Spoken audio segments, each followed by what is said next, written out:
শিলিগুড়ি এনজিপিতে বেড়ে ওঠা অপরাধমূলক কাজ, এর জন্য দায়ী পুলিশ প্রশাসন, এমনটাই মন্তব্য করলেন আইএনটিটিইউসির সভাপতি সুজয় সরকার। জুয়ার সিন্ডিকেট কার দখলে তা নিয়ে চলছিল কালীপদ রায়ের সঙ্গে অভিযুক্তদের বিবাদ। এর আগেও দুপক্ষের মধ্যে মারামারির মতো ঘটনা ঘটে। শুক্রবার রাতে এমনই জুয়ার সিন্ডিকেট নিয়ে ঝামেলা বাঁধে কালীপদ রায়ের সঙ্গে অভিযুক্তদের। এরপরেই আগ্নেয়াস্ত্র, ধারালো অস্ত্র নিয়ে কালীপদ রায়ের ওপর চড়াও হয় অভিযুক্তরা।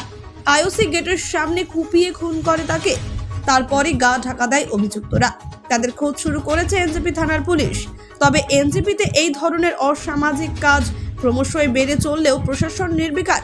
প্রশাসন প্রথম থেকেই যদি কঠোর হাতে এই ধরনের অসামাজিক কাজ দমন করার চেষ্টা করত, তাহলে হয়তো কারোর প্রাণ যেত না। এমনই অভিযোগ থানার সামনে বিক্ষোভে সামিল হলো আইএনটিটিইউসির এনজিপি শাখা।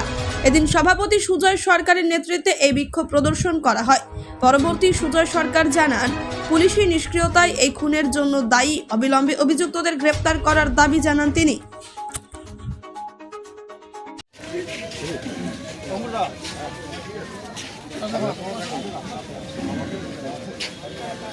রেডি সামনে দাদা কি আজকে রেভলিউশন দিলে কি জানেন?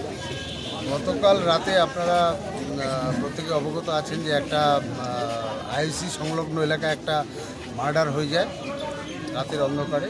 একজন ব্যবসায়ীকে রাতের অন্ধকারে কিছু দুষ্কৃতিকারী খুন করে। সেই খুনের প্রতিবাদে আমরা আজকে এলাকায় যেন শান্তি শৃঙ্খলা বজায় থাকে, খুনিরা যেন যত তাড়াতাড়ি সম্ভব গ্রেপ্তার হন, তাদের বিরুদ্ধে যথোপযুক্ত আইন অনুযায়ী ব্যবস্থা নেওয়া হয়। যার জন্য আমরা ইন্ডিয়ান অয়েল ড্রাইভার ইউনিয়নের পক্ষ থেকে, বিপিসিএল ড্রাইভার ইউনিয়নের পক্ষ থেকে এবং কন্ট্রাক্টার্স লেবার্স যারা শ্রমজীবী মানুষ ওই এলাকায় বেশি বসবাস করে তাদের সাথে নিয়ে তাদের তরফ থেকে আজকে একটা প্রতিবাদ স্মারকলিপি এখানে দেওয়া হলো, যেন অবিলম্বে যারা এই এলাকায় দুষ্কৃতি কাজ করে চলছে দীর্ঘদিন যাবৎ। আমরা এর আগেও প্রশাসনকে জানিয়েছি, ওখানে একটা বড় অংশের শ্রমিক সম্প্রদায়ের মানুষ বসবাস করেন। ওখানে এই দুষ্কৃতিকারীরা প্রায়শই প্রতিনিয়ত শ্রমিকদের উপর হামলা চালায়, তাদেরকে ভয় দেখায়, শাসিয়ে নির্যাতন দীর্ঘদিন চালিয়ে যাচ্ছে। আমরা প্রশাসনকে এর আগেও মৌখিকভাবে বারবার জানিয়েছি যে এলাকা উত্তপ্ত হচ্ছে, আপনারা ব্যবস্থা নিন। আমি এটা এই ক্ষেত্রে বলতে আমার দ্বিধা নেই, প্রশাসনের গাফিলতির জন্যই আজকে এত বড় ঘটনাটা ঘটেছে। আমি 2-3 বার প্রশাসনকে জানিয়েছি, ওই এলাকায় যারা শ্রমজীবী মানুষ আছে তারা আমার কাছে এসে বলছে যে কয়েকজন স্পেসিফিক দুষ্কৃতিকারী কাউকেই মানছে না, প্রশাসনকে পাত্তাই দিচ্ছে না।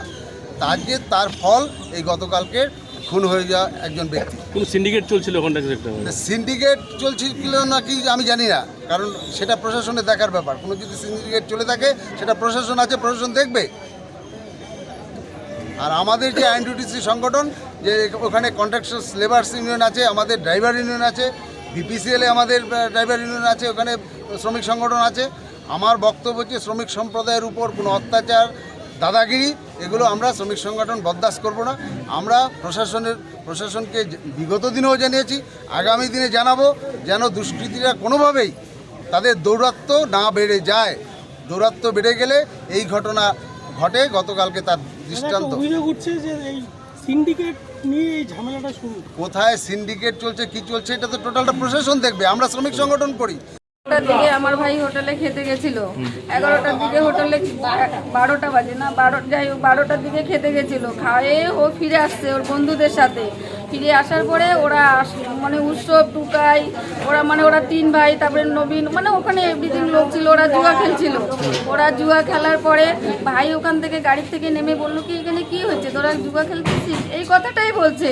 তারপরে ওরা মারধর শুরু করে দিছে। ওরা মারধর শুরু করে দিয়ে আগে প্রথমে বাটাম দিয়ে মারছে, তারপরে চাকু দিয়ে মারছে, তারপরে রিভলভার বের করছে। ওদের কাছে এত অস্ত্র কি ধারণার বাইরে, একদম এত অস্ত্র। বলে কি আইসি গেটে আমরা রাজ করব, কেউ রাজ করতে দিব না, আমরা রাজ করবো আইসি গেটে। এরকম করে ওরা সবসময় এরকম করে, এরকম বলে। পাড়ার লোককে তো সমানে ধমকি দিতেই থাকে। পাড়ার লোক ভয়ে কিছু বলতে চায় না। আবার যাদের সাহস আছে তারা তো বলেই দেয়, সবাই সব কিছুই বলে দেয়। যারা ভীতু তারা তো বলতেই চায় না। তাহলে এটার কি কোনো কি ইয়ে হবে না বলুন ওদের তো? মধ্যে কি আগে থেকে শত্রুতা ছিল? আমাদের আগের থেকে কোনো শত্রুতা না, আগের থেকে কোনো শত্রুতা না, এমনি একটা ঝগড়া হয়েছিল, তখনও এই কথাতেই মানে মারপিট হয়েছিল। যে মারা গেছে সে আপনার কে? আমার দেওর হয়। সে কি কাজ করতো, কি পেশায় যুক্ত ছিল? আমাদের এমনি ট্যাঙ্কি গাড়ি আছে ভাইয়ের, তাই ওইটা তেল কাটিং এর সঙ্গে যুক্ত ছিল, এরকম একটা সিন্ডিকেট নিয়ে ঝামেলা তা- শোনা যাচ্ছে।